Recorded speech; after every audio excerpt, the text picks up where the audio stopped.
तो ये भी जुड़ा होता है सीरीज में, मतलब एक में देना और अगले से ले लेना। ये फेस हो गया और ये न्यूट्रल में वही एक से इन कराना है सर, एक से आउट। हाँ सर ये मतलब बदला जा सकता है कि नहीं, खराब हो ये जाएगा? बदला जा सकता है, बदलेंगे तो बस केवल ये देखिए ये है ना, बस ये इसको सोल्डर से गर्म करेंगे तो ये दोनों पॉइंट निकल जाएगी। जब ये निकल जाएगी फिर इसको लगा के फिर इसी तरह से सर सोल्डर बार बार फ्यूज उड़ रहा है तो यहीं पे शॉर्ट है हमारे। बार बार अगर फ्यूज उड़ रहा है तो हो सकता है एनटीसी शॉर्ट हो गई हो। तो एनटीसी चेक करेंगे कंटिन्यूटी पे, मल्टीमीटर को ऑन करेंगे, एनटीसी को एमओवी को चेक करेंगे। अगर ये बीप आ गया तो मतलब ये ख़राब है। इसको कंटिन्यूटी पे चेक करेंगे तो ये ओपन सर्किट दिखाना चाहिए। अगर शॉर्ट सर्किट दिखाएगा तो बीप आएगा, ओपन सर्किट दिखाएगा तो कुछ नहीं आएगा, तो रिस्पांस नहीं आना चाहिए। और वहीं अगर फ्यूज को और एनटीसी को चेक किया जाए तो इन पे बीप आना चाहिए। बीप की कंडीशन में ये सही होते हैं, क्योंकि ये में एक से देना होता है, अगले से ले लेना होता है। और ये जो है इसमें डायरेक्ट न्यूट्रल फेस लगता है, ये इसके सिस्टम। और इसका काम क्या है? एनटीसी वही तो बता रहे थे। एनटीसी ही जो एक तो न्यूट्रल पे लगता है, एक तो फेस पे लगता है, तो ये भी उड़ सकता है। जैसे वोल्टेज ज़्यादा होगा तो ये भी कोई एक तो उड़ सकता है। तो इसको चेक करने के लिए वही करेंगे, कंटिन्यूटी पे ऑन करेंगे, दोनों प्रोब इस पे लगाएंगे।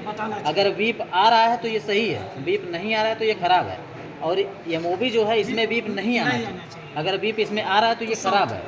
हाँ, ये एनटीसी सर किस कारण से उड़ जाता है या शॉर्ट कर जाता है? फ्यूज क्यों उड़ जाता है? फ्यूज मतलब ज़्यादा वोल्टेज या इसका यही शॉर्ट? कारण ये इसका भी है। सीरीज में जो जुड़ा है इसका भी यही काम है और फ्यूज का भी वही काम है। ये फ्यूज तब तक नहीं उड़ेगा जब तक आगे कोई समस्या नहीं आएगी, या ओवरवोल्ट हो जाए, ओवरलोड होगा तो यहाँ से जो लाइट गुजरेगी यहाँ भी तो जाएगी, ये भी ब्रेक होगा और ये भी उड़ जाएगा। ये अगर उड़ा तो समझ लीजिए फ्यूज तो उड़ना तय है। ठीक है, कैपेसिटर वीक होता है, इसको चेंज कर सकते हैं? हाँ इसको भी चेक कर सकते हैं, चेंज भी कर सकते हैं। यहाँ से दोनों प्रोब लगाएंगे तो जितनी पावर है वो बताएगा। अगर ये वीक है तो इसको हटा के दूसरा लगा सकते हैं। मतलब प्राइमरी सेक्शन में जो बदलने लायक चीज़ है उसको हम बदल सकते हैं। ठीक, इसके इधर बदला कि सकता जो है। ये कंपोनेंट जो छोटे छोटे हैं प्राइमरी के बाद वाले, वो नहीं हम कर सकते। क्योंकि अगर पीसीबी का काम सीखें तो वो भी कर लेंगे, वो भी हमें आप जैसे लोग करते हैं, लेकिन बात ये है कि ये सीखना पड़ता है। और ये जो चीज़ें हैं ये नॉर्मल बेसिक चीज़ें हैं, इसको हम कर सकते हैं। एक आध दो बार सोल्डर चला लिए हैं तो कर सकते हैं। कैपेसिटर वाला वही सिस्टम है कि कैपेसिटर अगर वीक हुआ तो कूलिंग कम करेगा? कैपेसिटर वीक हुआ तो हो सकता है सप्लाई ना आगे भेजे। जैसे किसी मोटर में अगर सप्लाई कैपेसिटर वीक हो जाता तो मोटर नहीं चलता है ना, तो हो सकता है इसका भी काम वही हो। कैपेसिटर लगा है तो कैपेसिटर क्यों लगाया जाता है? रनिंग स्टार्टिंग पे ही लगाया जाता है, तो वो तो किसी भी का मामला है। लेकिन ये हम यहाँ से चेक करके भी सही है कि नहीं है ये चेक कर सकते हैं। और ये जो हमारा लगा ये क्या है, इसका नाम जानते हैं? रिले। अरे सर ये थू इलेक्ट्रीफायर, ब्रिज इलेक्ट्रीफायर। तो इसका काम क्या है कि ये एसी सप्लाई को लेता है और डीसी को भेजता है। ये एसी सप्लाई अपने आप में लेता है और डीसी सप्लाई को आउट करता है। अगर यहाँ पे सप्लाई दे के चेक किया जाए तो ये इसके ये जो दोनों पॉइंट दिखेंगे, ये लहराता हुआ चिन्ह बना है ना दोनों, अगर इसमें सप्लाई है तो यहाँ चेक करेंगे तो एसी वोल्टेज शो करेगा, और यहाँ चेक करेंगे तो डीसी वोल्टेज जितना आउट कर रहा होगा वो शो करेगा। अगर ये सप्लाई नहीं दिए हैं, बाहर है, तो बाहर चेक करने के लिए मल्टीमीटर को कंटिन्यूटी मोड पे ऑन करके किसी भी दो में लगाएंगे, चाहे इस साइड चाहे इस साइड। एक बार लगाएंगे तो कुछ नंबर शो करेगा डिजिटल, फिर वहीं प्रोब उलट देंगे, मतलब इसे सीधा लगाएं तो बस यहीं प्रोब उलट देंगे। जब उलट देंगे तो ये जीरो आना चाहिए। अगर ऐसा हो रहा है तो ये सही है, चेक करके भी देख सकते हैं। कंटिन्यूटी किसको करिए,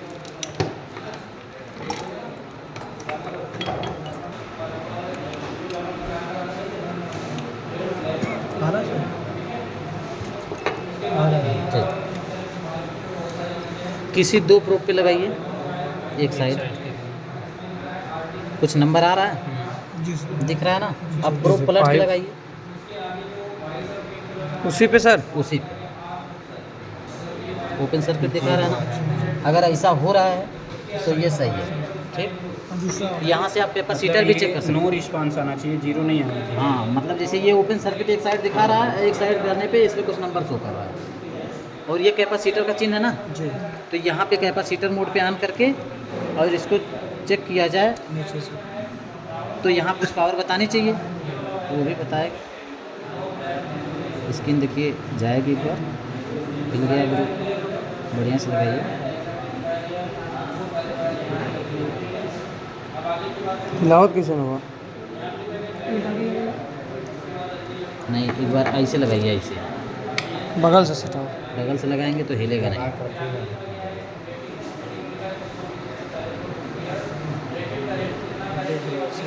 0.48 लग नहीं रहा है सर कैपेसिटर भी है ना। कैपेसिटर पे रुकिए 174 दिखाया ना, तो प्लस माइनस 5% ऊपर नीचे दिखाता है। ठीक, बाकी यहाँ से आप चेक कर सकते हैं। देखिए यहाँ एसी का सिंबल है, यहाँ चेक करेंगे ये फ्यूज लगा है, ये एमपीसी वाला है। ठीक है, और ओएलपी का भी यही है, क्योंकि ये ओएलपी यही है ना, ओएलपी का भी चेक कर सकते हैं, तो यहाँ बता देगा। इसमें कुछ चेकिंग का अगर मामला है तो बताइए, जो अब तक